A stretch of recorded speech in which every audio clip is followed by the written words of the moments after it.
Hello YouTube, Night Air here. It's our 04 Envoy 4.2 engine change. The engine suffered a number one connecting rod failure.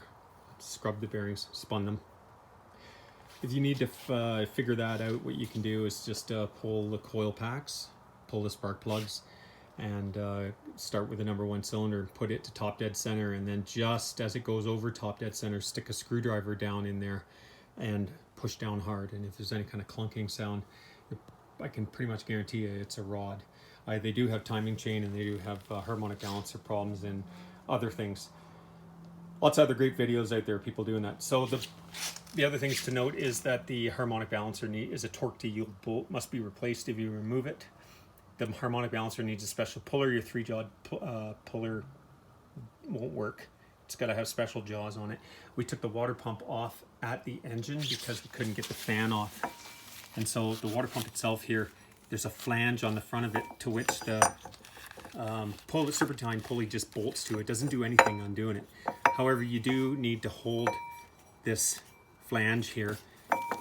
Consider it a bolt in the middle of this flange, and then the fan screws onto it. So this is a big nut.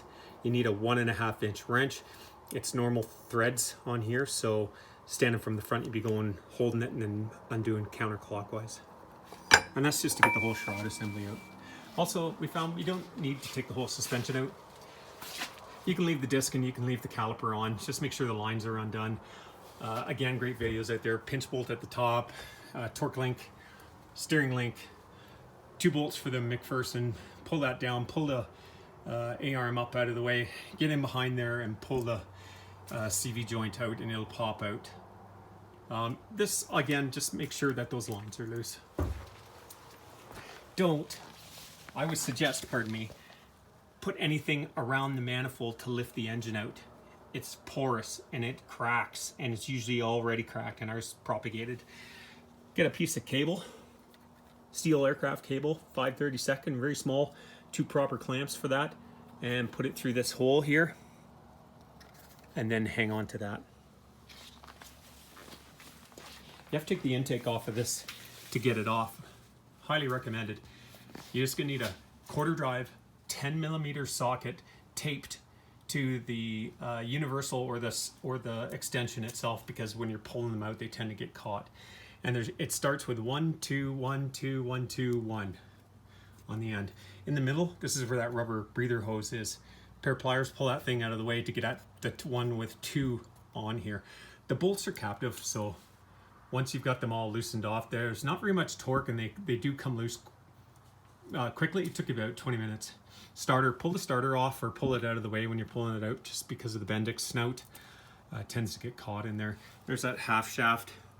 Pull it out from the passenger side, put an M8 x 1.5 bolt through the middle of it, get a slide hammer, and pull the darn thing out. And that's after you've taken the diff lock off the passenger side and the diff off of the driver's side.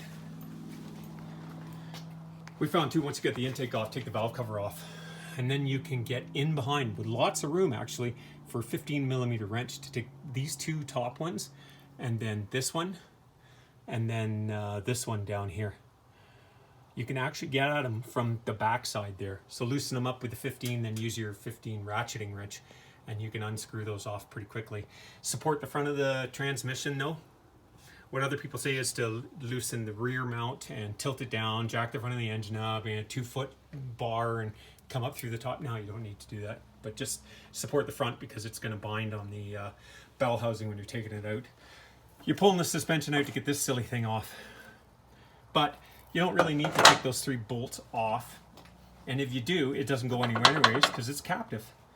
So take the diffs, take the accessories off, and it's easier to pull out. A lot of the times, just because people leave the diffs on or the diff locks, they come up and they hit this. So that's why you have to take these off. But if you pull all that off, you don't need to. Purge the air conditioner pump. It's a must. There's no other way to take this engine out of here without disconnecting one of these lines. So get a tech in properly, disconnect that, and get that out of there. Don't lose the clip for the power steering lines here. Once you pull that black cover off, there's a little clip, pull that off. Greatest tool for working on these things, or any junkyard box, is the lower rad hose tool. rad hose removing tool, and that's for getting at all these little plastic clamps everywhere on this engine.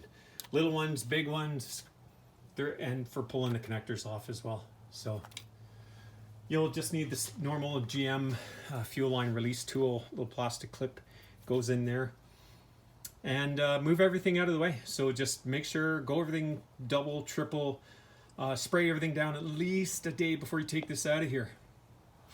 Hose everything down 2 or 3 times a day. Every nut, bolt, screw, everything you're going to have to take off, and especially this cross member. So you're going to be taking this cross member off out of here. You're going to need a 10, an 11, a 13, a 15, an 18, and a 21 millimeter. Predominantly it's like 13 and 15, and 10 for stuff on the engine. So I recommend our Milwaukee. These have been worth their weight in gold for getting this stuff off of here and making it quicker. This had a rod knock. This is why. Spun the #1 bearing. I knew that when I bought it. It was a crew transfer vehicle. Bought it off a guy. I knew that I was going to change the engine, but I decided to pull it and find out what was going on. If you need to find that out, take the coil packs off, pull all the plugs out, manually turn each cylinder top dead center, and then just as it starts going over top dead center, stick a screwdriver down in through there and push, give it a good quick shove. Any kind of metallic or clunking sound, most likely it's a bearing. If not, it could be chains, and if not, it could be an accessory drive or harmonic balancer. That's our take on the 4.2 of getting this thing out of here. There's great videos out there. Everybody, stay well. If you have any questions, I'll do my best to answer them.